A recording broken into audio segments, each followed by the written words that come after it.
Assalamualaikum warahmatullahi wabarakatuh.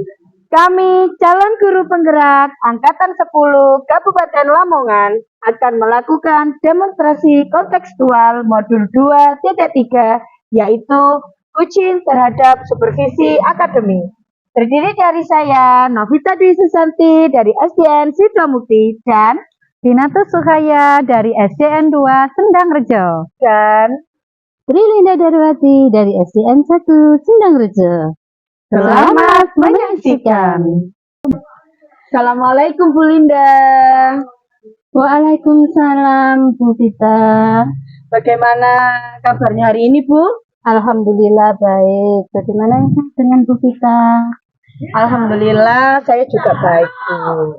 Oke Bu Linda, sebelum kita melakukan coaching sebagai langkah awal, saya akan mengajukan beberapa pertanyaan pada Ibu. Pertama-tama saya akan mendiskusikan tentang rubrik penilaian kita pada hari ini. Baik Bu, pada prosesi coaching hari ini, coach dan coachee akan saya amati dan saya nilai sesuai dengan rubrik penilaian yang sudah dibuat. Apakah sudah sesuai dengan alur tirta atau belum? Kemudian bagaimana Ibu memberikan pertanyaan yang berbobot kepada coachee dan juga bagaimana coachee tersebut merespon atau menanggapi pertanyaan dari coachnya. Dan jangan lupa sesuaikan juga dengan prinsip coaching, diantaranya kemitraan, proses kreatif, dan juga memaksimalkan pertanyaan.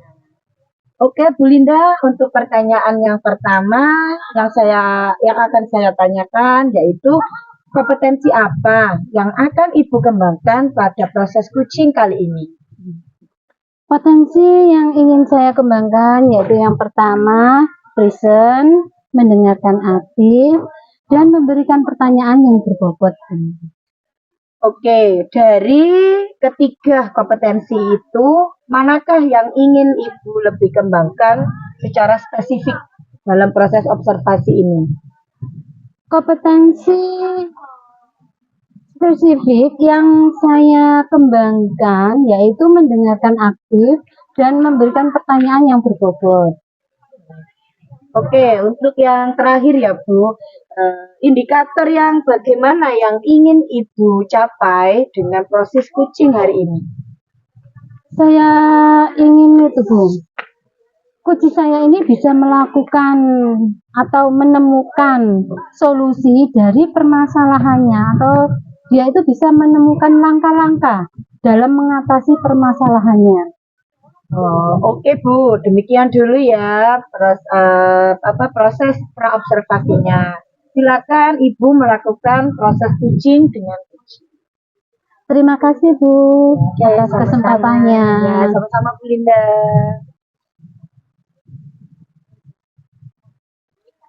Assalamualaikum Bu Vina. Waalaikumsalam Bu Linda.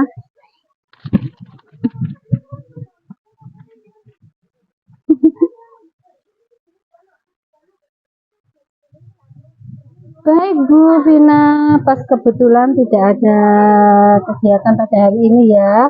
Saya lihat kemarin Bu Vina itu WA, katanya mau sharing ya, dengan saya. Kan malam tadi kan WA gitu ya Bu, takutnya ganggu kapan saya mau janjian gitu sama Bu Linda, mau curhat ini pada masalah gitu yang mengganggu dalam pikiran saya Bu. Oh ya, ini saya itu Bu, ada kesempatan pada hari ini ya sekitar 15-20 menit lah kita akan berbincang-bincang, kita akan sharing, saya akan mendengarkan apa yang akan sharekan. Terima kasih Bu Linda atas kesediaannya mendengarkan curhatan saya lah yang membuat beberapa hari ini saya itu kepikiran. Begini Bu Linda, ini kan awal-awal ajaran baru ya, masih juga awal adaptasi dengan murid baru. Tetapi Bu, yang saya rasakan itu kenapa ya murid-murid itu kok kurang antusias gitu dalam mengikuti pembelajaran saya. Kemudian kalau ada beberapa tugas itu hanya beberapa anak saja. Murid saya kan 8. Ya. Mungkin yang ngumpulin tugas itu cuma 3 atau 4 gitu, Bu. Nggak sampai 100%. Saya tuh bingung ya, saya itu harus bagaimana. Kok beberapa hari ini kok saya perhatikan itu kecenderungan murid-murid itu dalam mengikuti pembelajaran itu kurang antusias gitu, Bu.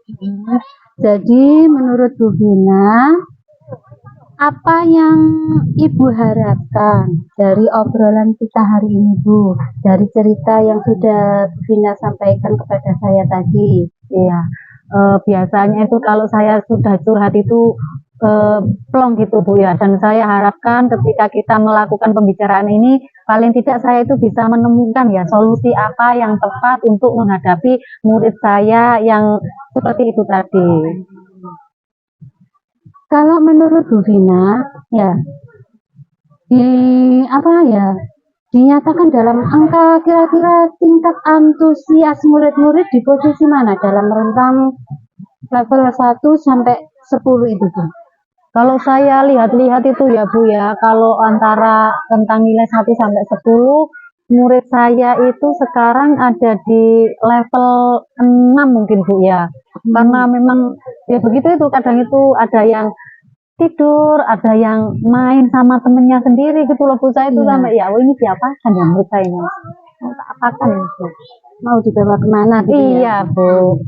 Jadi tingkat antusias murid-murid pada posisi di level 6. Menurut Bu Vina, hal apa saja yang membuat murid-murid Ibu itu kurang antusias dalam pembelajaran bersama Ibu? Kalau saya ingat-ingat kembali ya, Bu ya, saya amati itu ternyata saya dalam memberikan pengajaran itu agak sedikit membosankan mungkin ya, atau anak-anak terlalu monoton. Saya yang berbicara banyak gitu loh, Bu. Metode ceramah itu tadi loh, Bu. Ya.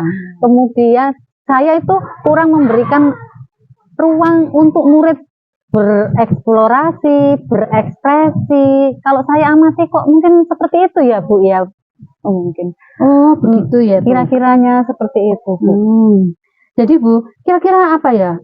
Apa saja yang dapat membuat murid Bu Vina ini nantinya bisa antusias dalam pembelajaran? Iya.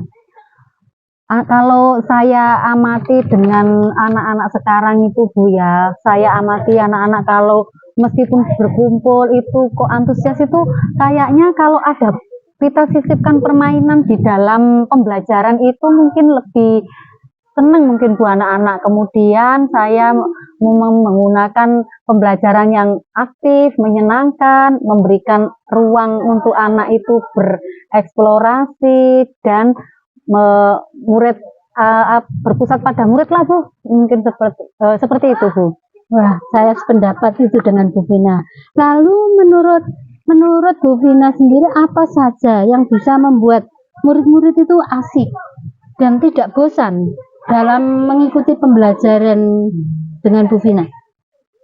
Itu ya, Bu ya. Kalau kita buat misalnya kita masukin kuisis di akhir-akhir pembelajaran itu kan kuis ya, Bu ya.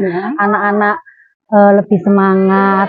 Kemudian lagi di sela-sela proses pembelajaran kita sisipi lagi ice breaking, bisa di tengah ataupun di awal tadi pembelajaran. Itu anak-anak antusias, Bu. Kemudian saya akan memberikan ini, Bu, pembelajaran berdiferensiasi itu loh, Bu, sesuai minat anak. Ini sukanya menggunakan hasil produk drama, kalau mungkin yang ini suka bernyanyi, itu saya sesuaikan minat bakat anak dengan pembelajaran berdiferensiasi gitu. Iya, jadi disesuaikan dengan kebutuhan mereka ya. Iya, betul, Bu. Ya. Wah, sepertinya ini asik, Bu. Sangat menarik ini pembelajaran yang akan Bu Vina itu lakukan nanti. Lalu mengenai tugas yang diberikan kepada murid, itu apakah penyebabnya sehingga antusias anak ini itu dalam mengumpulkan tugas itu loh? Kurang gitu ya? Iya, kurang bagus. Iya, kalau saya amati juga, Bu, saya itu memberikan tugas itu banyak, terus kemudian sama saya ratakan semuanya sama murid-murid itu. Saya nggak memperdulikan ini sukanya apa, minatnya apa, itu Bu, terlalu banyak mungkin ya, Bu ya. Jadi itu ya tidak ada perbedaan antara anak yang masih kurang Iya. dengan anak yang Yang sudah Iya, mampu. Bu, di Tidak ada situ. tidak Kenapa ada kok anak itu perbedaannya. mungkin yang nggak ngumpulkan itu karena nggak bisa kan? Nah, itu dia. Nggak ada ngerjakan aja gitu ya, Bu, ya. Nah, kalau boleh tahu nih, Ibu menggunakan sumber belajar apa saja di sekolah ini? Itu Bu, saya menggunakan buku teks yang ada di perpustakaan dan buku-buku yang di itu loh Bu, yang disalurkan dari pemerintah. Oh, apakah ada sumber belajar yang lain? Belum Bu. Belum ada. Iya. Nah, ya, saya Bu Vina ya. Saya yakin nanti bila Ibu bisa Itu ya Bu, Apa? berarti kan saya sumbernya mungkin kurang ya Bu. Apakah bisa Iya. saya misalkan sekarang itu anak-anak kan gemar TikTok ya Bu ya, Ya, YouTube Short itu bisa? Oh iya Bu, bisa ya Bu ya, saya gunakan Bisa. untuk sumber belajar ya. bagus itu. Iya Bu, saya coba ya besok ya, Ya, sumber betul belajarnya sekali, saya iya. tambah gitu ya. Terus produk hasil pembelajaran anak-anak juga bervariasi sesuai minat bakat gitu ya Bu. Ya, betul sekali itu Bu Vina ya. Jadi dengan seperti itu mungkin saya yakin ya. Saya yakin sekali kepada Bu Vina bisa menggunakan berbagai macam sumber. Ya, seperti itu tadi Bu yang Bu Vina katakan itu dari TikTok ataupun dari yang lainnya, itu bisa dijadikan sumber belajar yang iya. menarik bagi peserta didik. Jadi sekarang apa rencana Bu Vina untuk menyelesaikan masalah ini Bu? Itu tadi kan karena antusiasnya kurang ya Bu ya, berarti saya antusias kurang. Kalau saya amati berarti memang anak belum saya itu asesmen diagnostik gitu ya, kebutuhan siswa apa-apa. Berarti saya menggunakan pembelajaran berdiferensiasi Bu, dengan dengan menggunakan diferensiasi produk, konten, dan proses. Kemudian dari situ kan nanti anak-anak akan mengerjakan tugas sesuai dengan minat bakat mereka. Jadi mungkin antusias untuk mengerjakan karena kan sudah sesuai dengan yang mereka inginkan. Dan saya akan mereferensi sumber belajar saya akan saya tambah melalui TikTok, YouTube atau yang media-media sosial sekarang itu untuk mencapainya internet itu. Ya, bagus sekali Bu rencana Bu Vina ya. Kira-kira untuk melaksanakan rencana itu siapa yang dapat membantu rencana Bu Vina? Ya Bu, itu di sekolah saya itu ada guru yang pandai IT Bu, guru TIK. Saya akan meminta bantuan beliau untuk memberikan saya mengajari, mendampingi saya lah Bu dalam proses tadi. Sepertinya cocok Bu ya. Ini cocok Bu Vina. Mudah-mudahan rencana Bu Vina ini berhasil.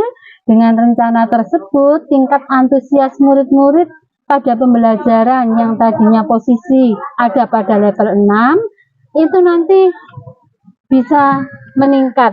Mungkin bisa sampai pada level yang sempurna, level 10 ya. Nah, ya Bu, saya berharap seperti itu. Semoga ada peningkatan level ya, ke antusiasme tadi dari awalnya 6. Alhamdulillah kalau bisa 10 ya, kalau 8, 9 saya sudah senang lah Bu, saya harapan seperti itu. Selanjutnya apa komitmen Ibu terhadap rencana ini? Saya akan menggunakan banyak sumber belajar untuk eksplorasi materi, sehingga murid-murid saya dapat menjalankan merdeka belajar. Dan saya akan membuat murid-murid saya senang dalam kegiatan eksplorasi materi. Tanpa ada unsur paksaan, akan saya serahkan pemilihan sumber belajar pada murid-murid saya. Bagus sekali Bu Vina. Saya sangat mendukung. Mudah-mudahan semua berjalan dengan lancar dan sesuai harapan Bu Vina. Ya, terima kasih ya Bu Linda atas waktu yang sudah disediakan. Saya jadi sedikit banyak long. Makasih ya Bu Linda ya. Sama-sama Bu Vina. Semoga kita bisa mengobrol lagi di lain kesempatan ya Bu. Saya kira cukup ya Bu. Begitu saja. Ya, Bu. Saya tutup. Assalamualaikum warahmatullahi wabarakatuh. Waalaikumsalam warahmatullahi wabarakatuh. Assalamualaikum Bu Linda. Waalaikumsalam Bu Vita. Oke, tadi Bu Linda Ya, sudah wes, kono. melakukan kegiatan kucing ya dengan Bu Vina. Alhamdulillah sudah Bu. Nah sebelum penutupan, saya akan menanyakan beberapa pertanyaan pasca observasi ya Bu. Pertanyaan yang pertama yaitu apa saja yang sudah Ibu lakukan pada saat melakukan kucing terkait indikator ketercapaian yang diinginkan. Pada kucing ini Bu, saya sudah melakukan kucing dengan alur tirta, menanyakan tujuan, kemudian identifikasi, kemudian rencana aksi dan tanggung jawab permasalahan, sehingga alur tersebut itu bisa menggali kucing untuk menceritakan dan menemukan solusi-solusi dari permasalahannya. Oke Bu, menurut saya tadi sebagai observer juga proses kucing yang Bu Linda lakukan terhadap Bu Vina sudah berjalan dengan baik dan juga proses alurnya sesuai dengan alur tirta. Bu Linda juga berusaha menggali dan memberikan pertanyaan yang berbobot kepada Bu Vina sehingga Bu Vina sendiri bisa menemukan solusi dari permasalahan yang sedang dihadapi. Dan juga proses kucing tadi sudah dilakukan sesuai dengan prinsip kucing. Terakhir ya Bu, sebelum kita tutup, yaitu kompetensi apa lagi kira-kira yang ingin Bu Linda kembangkan berdasarkan dari hasil melakukan kucing terhadap Bu Vina hari ini Bu? Ya Bu, kompetensi yang ingin saya lakukan yaitu dengan cara lebih memahami lagi proses kucing Bu, sehingga saya nanti dapat melakukan kucing itu bisa lebih baik lagi. Oke Bu, semoga kedepannya kita bisa melakukan yang lebih baik lagi. Demikian observasi kita hari ini, semoga bermanfaat bagi kita. Dan saya tutup, wassalamualaikum warahmatullahi wabarakatuh. Waalaikumsalam warahmatullahi wabarakatuh.